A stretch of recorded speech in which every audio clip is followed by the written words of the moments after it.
right now. In the middle of everything you're chasing at this moment. I'm here to tell you that what you've been pursuing has changed direction. It's no longer ahead of you, waiting for you to catch up. It's coming toward you, and it's approaching with a speed you haven't realized yet. Suddenly, everything is going to shift. Not because you'll run faster or try one more time, but because you'll stop. And when it happens, you'll understand why it took so long. You'll understand why every closed door was necessary. Why every night of taking inventory in the dark had a purpose you couldn't see from inside the race. Stay until the end. Before it's over, you'll understand what this massive thing is, why stopping is the only condition to receive it, and what to do the exact moment it arrives. I know you're not here by accident. At 3 in the morning, when you should have been sleeping, you were lying there with your eyes open, taking inventory of everything that still hadn't arrived. Not on purpose. Your mind didn't ask permission to start. It just filled the silence with the list. What should have happened by now? What always seemed one step ahead of what you could reach? What you prayed for? What you planned for? What you worked for? What you waited for? And you stayed there, in the dark, counting what was missing, trying to figure out where you were failing, promising yourself that tomorrow would be different. But the early morning hours gave no answer, and you woke up carrying the same burden from the day before. You saw people around you moving forward, people who didn't work as hard as you, who didn't pray with the same intensity, who didn't put in even half the effort you put in. And you stayed silent, watching those advances, wondering what was wrong with your own pace. It wasn't jealousy you felt. You know jealousy well, and this wasn't that. It was a wound with a question inside it that you never fully managed to silence. What do they know that I don't? What happens for them that doesn't happen for me? And since you never got a decent answer to that question, you learned to shut it down, to keep going, to run harder. You smiled in public one more time. At church, at the meeting, at dinner with the family, on the video call with friends. You seek. You dedicate yourself. You do everything right, and yet abundance never comes. And the worst part? You start wondering if you're doing something wrong, if you're being heard up above, if it's meant for you at all. It's not a lack of faith or worthiness. It's a spiritual blockage that ordinary prayer alone cannot break. The Miracle Journal unblocks this in 21 days with a spiritual protocol that works exactly where your prayer doesn't reach. Along with the journal, you'll also receive as a gift the prayer guide and the Psalms manual with the most powerful sacred practices and texts to deepen your transformation. To claim your version of the journal, tap the link in the comments right below this video. At church, at the meeting, at dinner with the family, on the video call with friends, you smiled with enough conviction to fool almost everyone. You answered that you were fine, that God was taking care of it, that it was coming soon, that your faith was still strong. And inside, there was that quiet collapse of someone who can hold on a little longer without knowing how much longer that stretch would last. You learned to be fluent in that language, to maintain the smile for as long as it took. Someone asked you how you were, and you answered, "I'm fine," with a hand that was shaking on the inside. Not because you lacked faith, but because stopping seemed the same as giving up. And you never wanted to give up, so you kept running. With bruised knees, with heavy lungs, with a heart asking for permission in silence because you never made room to hear the request. And there were the moments no one saw. The mirror early in the morning, before everyone else woke up, when you looked at yourself for a second and asked yourself, how much longer? When you paused in the middle of a task for a few moments because the question arrived without warning and didn't know where to go. When you opened your banking app in the bathroom with the door locked, calculating once more if the numbers would work out this month. Those scenes only you know about, that you never describe to anyone because they would seem too small to someone who doesn't live inside your head. You're still standing. After all of this, you're still standing. That's not small. That's huge. And the reason you're still standing isn't just your own strength. It's that something greater is holding up what you alone couldn't sustain. The like button is your public amen. If this description reached you where you live, hit like right now. Heaven registers what you confess openly. Today, this video is going to give you 3 things. The first, I'm going to show you that the fatigue you feel isn't failure. It's not a sign that you're doing something wrong. It's the exact sign that you've been running for a long time in the opposite direction of something that was already coming toward you. You don't need to run to reach what's yours. What's yours has already been released and is heading your way. This is the revelation that's going to change everything.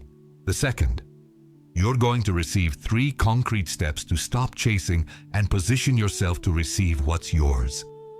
It's not abstract spiritual theory. It's direct instruction for today. 3 steps you can take this very day. The third, by the end, you'll be able to say this sentence out loud without hesitation. I don't need to run. What's mine is already coming. And when you say it, you'll feel the difference between a repeated phrase and a truth that has landed. From exhaustion to rest. From pursuit to reception. From running to arrival. This is the shift that begins now. And before all of that, listen. I see you. Every night you beat yourself up for not arriving faster. Every morning you woke up and tried again without anyone knowing the cost. I'm not condemning your race. I'm inviting you to stop. Because it's in the moment you stop that you can finally receive what's coming. Now I need to ask you something. Close your eyes for a second. Take a deep breath once. What I'm about to show you won't get in if your attention is divided. What you're about to hear needs space to land. There are signs happening in your life that you interpreted wrong, not because you're naive, not because your faith is weak, but because no one taught you what they mean. And when you don't have the vocabulary for a sign, you invent an explanation that fits what you already know. I'm going to give you the right vocabulary now. The first sign, there's a fatigue in your body that rest doesn't cure. It's not physical tiredness, the kind a good night's sleep or a weekend off solves. It's deeper. It's the fatigue of someone who's been chasing something and never manages to close the distance. You sleep and wake up already carrying the weight. You took a day off and the day off didn't rest you. You changed your environment for a few days and the burden came along in your backpack. You called it burnout, exhaustion, needing a longer vacation. Something you couldn't quite name right, but it's not your body. It's your spirit telling you to stop running. Not because you've reached your limit, not because you're not capable, but because you're running in the opposite direction of what's coming. The spirit knows before the mind understands. And the signal the spirit sends when you're running the wrong way is exactly this fatigue that rest can't touch. The second sign, doors that closed exactly when you were forcing them. You tried. You planned carefully. You prepared more than necessary. You prayed. You believed. And at the moment you pushed with everything you had, the door didn't open. It didn't budge even an inch. And you called it bad luck, poor timing, more proof that things don't work for you the way they work for others. But what was it really? Redirection. Heaven doesn't close doors as punishment. It doesn't close them as a sign of disapproval. It closes them as a course correction. Because on the path you were taking, what was coming toward you was never going to find you. What's massive and yours was on a different road, and if you had gotten through that door you were forcing, you would have moved away from the encounter, not closer to it. Closed doors aren't the end of the story. They're the map being rewritten so that 2 paths, yours and what's yours, finally cross at the right point. The third sign, a strange stillness that replaced the anxiety you knew so well. At some point recently, in the middle of all the agitation, a moment of silence arrived inside you. Not from outside, from within. A calm you didn't produce and didn't understand where it came from. You couldn't explain it. You called it emotional exhaustion, numbness, maybe emptiness, maybe an indifference that worried you. You asked yourself if you had lost your spiritual sensitivity. If you had become hard inside. You hadn't. The ground was being prepared, because the massive doesn't land on agitated ground. It doesn't land on a surface that's constantly moving. It lands on firm, leveled ground, ready to receive. The stillness that arrived without you asking wasn't a sign that you were giving up. It was heaven leveling the ground from the inside out, preparing the place where something big was going to land. The soil being plowed before the planting. The next sign is the hardest one to hear. It's the one the enemy spent the most time trying to make you ignore. Because this sign is the most revealing of all. The fourth sign. A sudden impulse to let go of what you were holding on to with all your strength. It could be a project you've been clinging to with your teeth for years. An expectation you kept alive by sheer force of will. A version of yourself you thought you had to save at any cost. A person you couldn't let go of in your heart even though you knew you needed to. A specific dream you refused to redefine because redefining felt like surrender. And at some point, an impulse rose up inside you to open your hand, to let go. And that impulse scared you, because the voice that had been with you for years said, letting go is weakness. That whoever stops gets left behind. That whoever lets go loses. That you can't afford to open your hand now. But here's what the enemy didn't want you to know. A closed hand can't receive. A clenched palm that holds tightly to what was has no space for what's coming. The impulse to let go isn't surrender. It isn't giving up. It's the hand opening for what's massive. It's exactly the gesture heaven was waiting for. And the enemy knew that if you let go, you'd become available.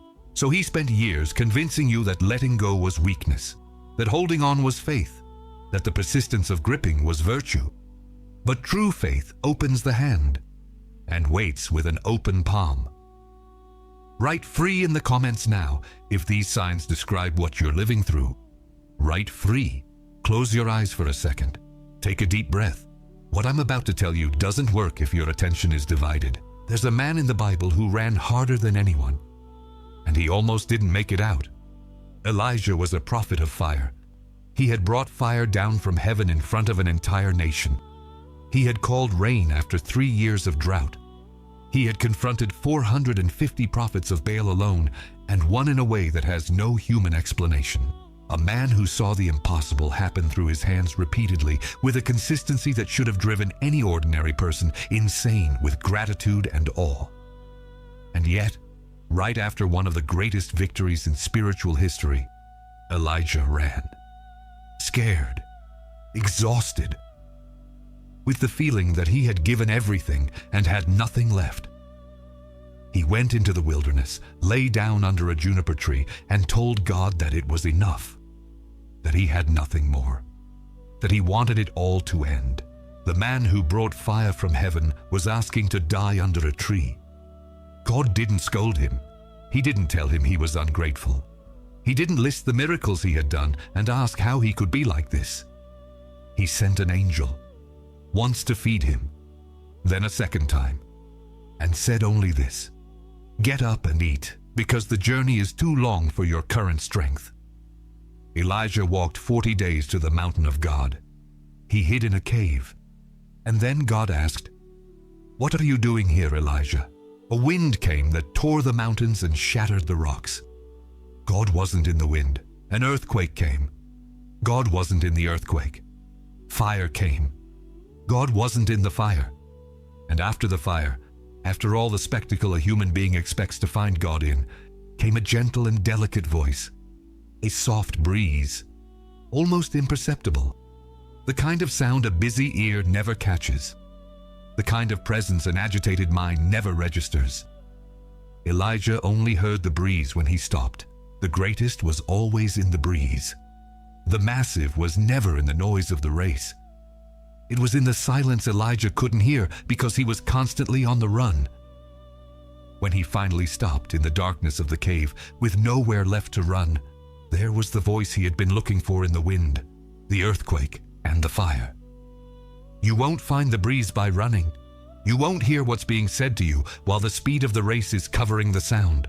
The everyday image carries the same truth without needing words. Think of a river in motion, fast, agitated, with all the force of the water moving at the same time in several directions. If you try to see the reflection of the sky on that moving surface, you won't be able to. The agitation distorts, fragments. What could be a clear and sharp image becomes just confusing glimmers that don't fit together, fragments that don't make sense, pieces of light with no recognizable form. You can't see the bottom of the river, or what's above, or your own reflection. Everything appears deformed by the speed of the surface. But when the river stops, when the water finds a point of deep stillness, a place where the current gives way and the surface quiets down, something different happens. The entire sky reflects on that surface. The perfect image of what's above only appears when the movement ceases. The depth of the river is only visible when the surface is still. What the river was always capable of reflecting only becomes visible when it stops churning. You've been running, and the running has distorted the reflection. What you are, what's yours, what's coming toward you, everything seems fragmented, incomplete, distant, impossible to reach. When you stop, the surface quiets, and the massive that was over you the whole time finally reflects with clarity. Elijah or the river? Which one got closer to what you're living through? Which one better described where you are right now? Write in the comments. Elijah or river? The bridge is simple and undeniable. What's bigger than you expect only arrives to those who stop. Hurry isn't speed. Hurry is blindness in motion. It prevents you from seeing what's already there. It prevents you from hearing what's already being spoken. It prevents you from receiving what's already been sent. Let me pause for a full minute. You've carried the exhaustion of chasing what seems never to arrive. That's been on your shoulders since those 3 a.m, taking inventory of what's missing. You maintained the smile in public while collapsing in private. You sent the "I'm fine" with the hand that was shaking because stopping seemed like giving up. You stood still for a moment, staring into nothing because the question arrived without warning, and there was nowhere to go with it. You recognized the signs. The fatigue that rest doesn't cure. The doors closing when you were forcing them. The stillness arriving in place of the usual anxiety, and the impulse to let go of what you were holding onto out of fear of losing it. You saw Elijah in the cave hearing the breeze that only exists for those who stop. You saw the river that only reflects the whole sky when the agitation ceases. And here's who you are inside all of this. What you're about to hear is not a human title. It's not a label someone gave you. It's not how the world sees you or how you present yourself. It's what I call you when I speak to heaven about you. I waited for you to stop running to show you who you've always been. And that moment is now. You are the honored tired one. Not the defeated tired one. Not the shameful tired one. The honored tired one. I saw every time you got up when there was no visible reason to get up. Every morning you started over after a night that brought no answer. Every moment you held the weight in silence because you didn't want anyone to see. Every time you took a deep breath before walking into the room and decided you were going to keep going. I saw what no one else saw. The silent faithfulness of someone who kept going without applause, without a camera, without a human witness. The decision not to let go made in silence. Repeated hundreds of times without anyone around knowing how much each time cost. I call that honor, not weakness. Honor. What this identity authorizes is that you stop being ashamed of your fatigue. Fatigue isn't evidence of weakness. It's evidence of faithfulness. And the honored tired one rests without guilt, without beating yourself up for needing to stop, without interpreting rest as abandoning your post. Rest isn't the end of the race. It's the moment when what was coming finally reaches you. You are the one who stops to listen. not the one who gives up out of weakness, the one who stops out of wisdom. I saw the moment when stillness began to replace despair inside you. It didn't come from the outside in. It came from the inside out. I saw the instant when you stopped forcing and stayed still, even without knowing it was me calling you to that silence. Even without knowing that pause was the preparation for what was coming. Even thinking it might be indifference or defeat, you stayed still. And in that stillness, something was prepared inside you that the race never would have had room to receive. The breeze Elijah only heard in the cave. The reflection the river only shows when it stops. You stayed still, and I was able to work. What this identity authorizes is that you trust that stopping isn't giving up. Stopping is positioning yourself. It's placing an open hand where there was once a clenched fist. And what's coming only finds those who are still enough to be reached. It's not the one who runs the most who receives the most. It's the one who stops at the right time, who receives what was prepared for him. You are the reached one, not the one who ran and arrived by his own effort, the one who stopped and was reached by what was coming. I saw that the massive has already been released. It's already in motion. It already has your address written on it. It already knows your name. Not as a possibility that depends on your performance, as a certainty that depends on my faithfulness. I didn't need you to reach it. I sent it in your direction while you were still running the wrong way. It left with your name on it, and it doesn't lose its destination. It finds whoever is still enough to be found. And you, at this moment, are still. You are available. And what's massive and yours already knows where you are. What this identity authorizes is the most important exchange you'll make today. No longer the phrase, "I need to run after it." From now on, what's mine is already coming, not as a wish that might come true, as a declaration of what heaven has already decreed before you entered this video. Write in the comments the name of the identity you just received.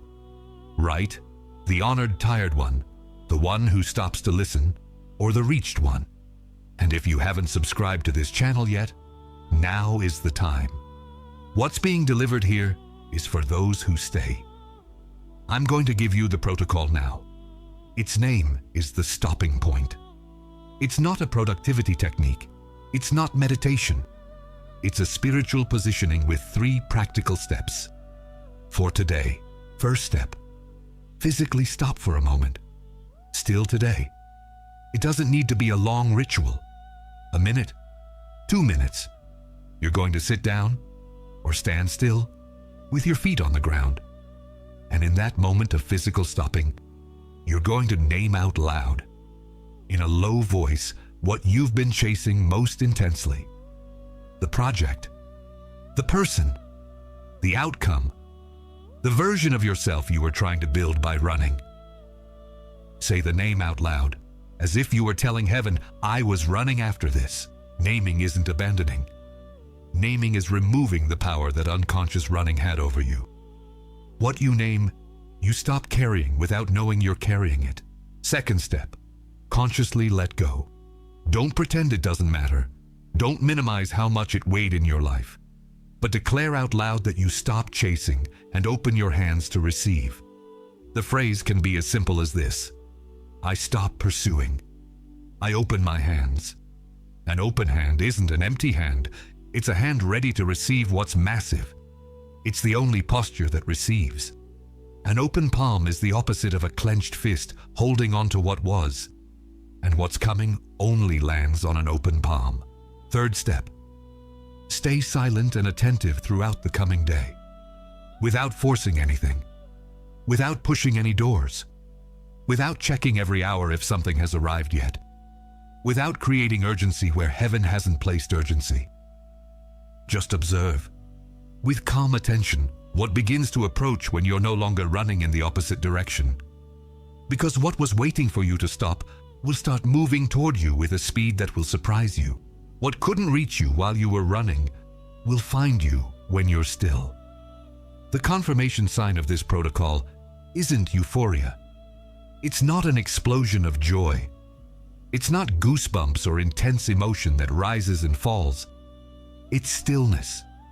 A firm peace in your chest that doesn't need external explanation to exist. A rest that settles beneath circumstances, not on top of them.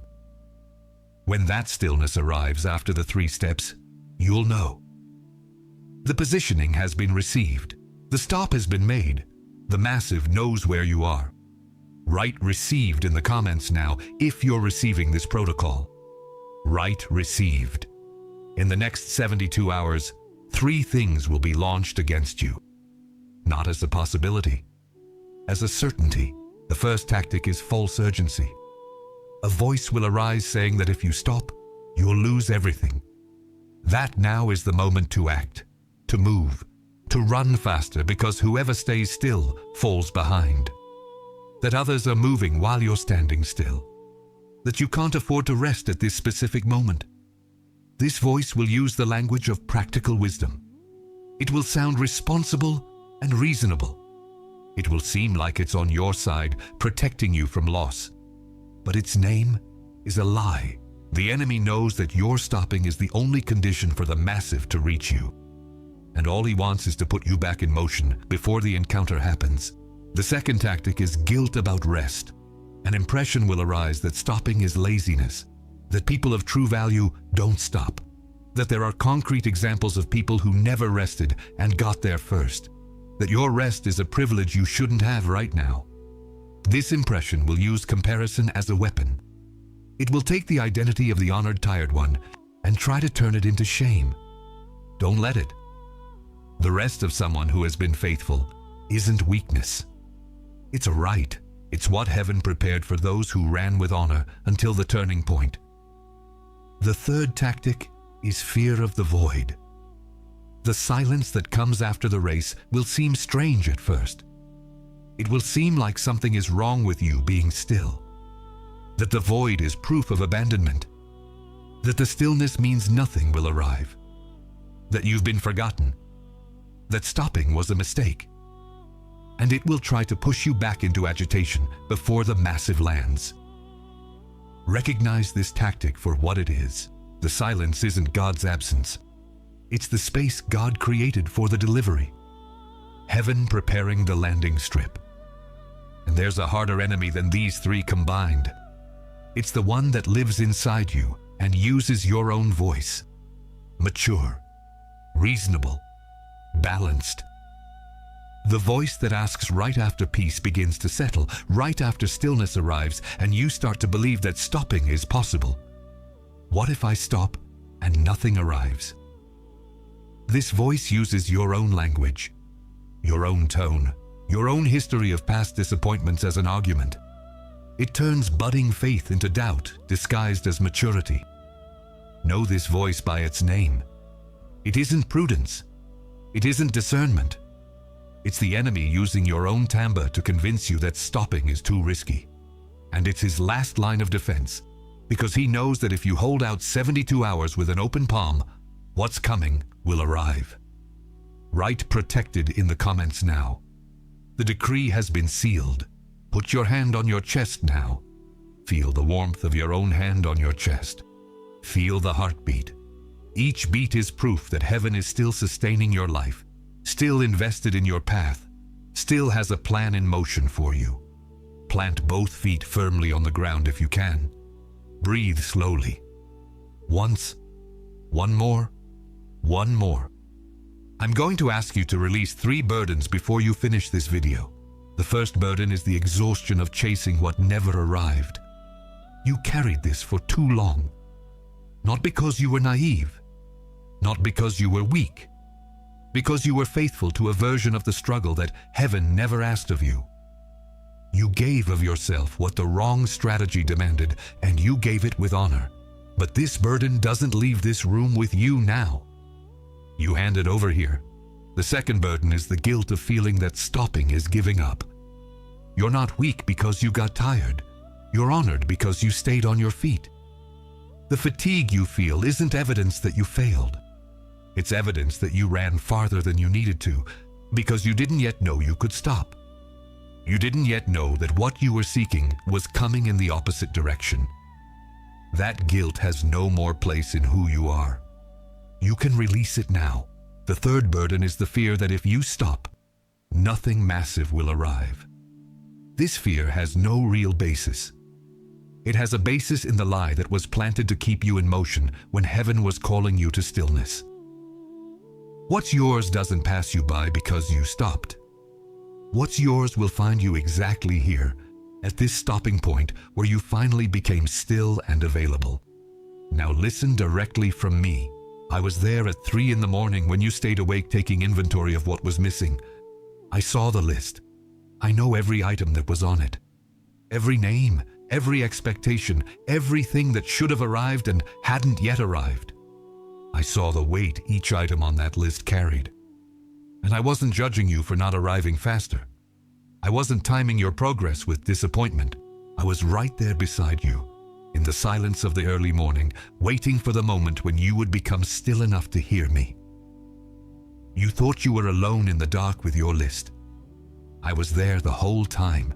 I saw when you looked at those who were moving forward and felt that wound with the question inside it. And the answer I want to give you now is this. You weren't missing the effort.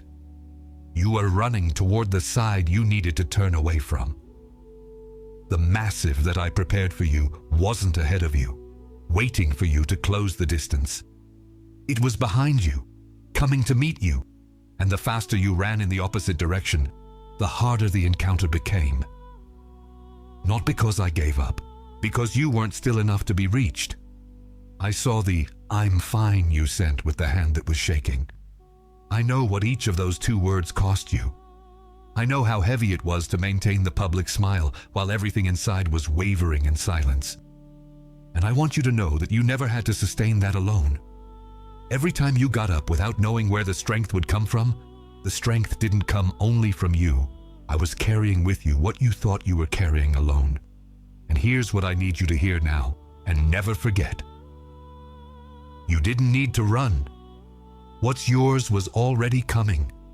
Before you woke up that early morning, before you held the smile while suffering, before you sent the "I'm fine" with the shaking hand, before any effort of yours in this race, what's yours had already been released, was already in motion, already had your address, already knew your name.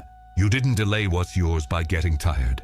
You arrived at the right moment exactly because you were faithful until here. Exactly because the race brought you to this stopping point where the encounter can finally happen. I now cover your mind. May the thoughts of false urgency find no place to settle. May the voice that says stopping is losing be recognized for what it is and discarded. I cover your relationships.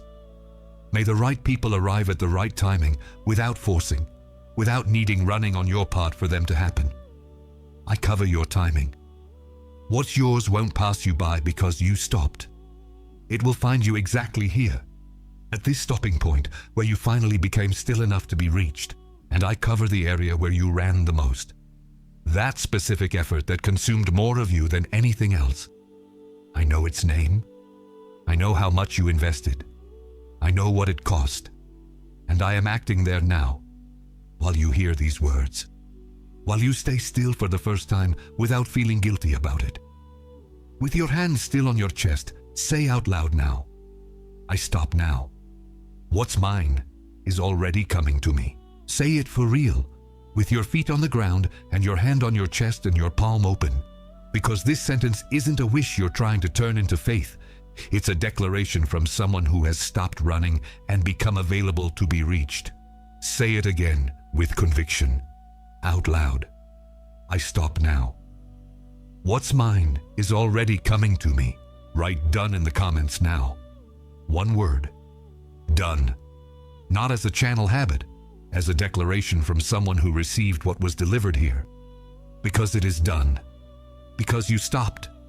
Because the palm is open. Because what is massive and yours knows where you are. And there's a person in your life. You already know who it is. They appeared in your thought just now, or they will appear before you finish this sentence. Someone you know who is exhausted from chasing everything, who wakes up early, sleeps late, carries the public smile, and collapses in private. Who takes inventory of what's missing at 3 in the morning without knowing that what they've been pursuing is coming to meet them? Send this video to them now. Not to a list, not to a group, to them, with their name written in the message. Because this word was also prepared for them before they knew they needed it. The next video is right here beside it, waiting just like it waited for you. You are not the same person you were when this message began. It is done. What was delivered here has been delivered. You seek. You dedicate yourself. You do everything right, and yet abundance never comes. And the worst part? You start wondering if you're doing something wrong, if you're being heard up above, if it's meant for you at all. It's not a lack of faith or worthiness. It's a spiritual blockage that ordinary prayer alone cannot break. The Miracle Journal unblocks this in 21 days with a spiritual protocol that works exactly where your prayer doesn't reach.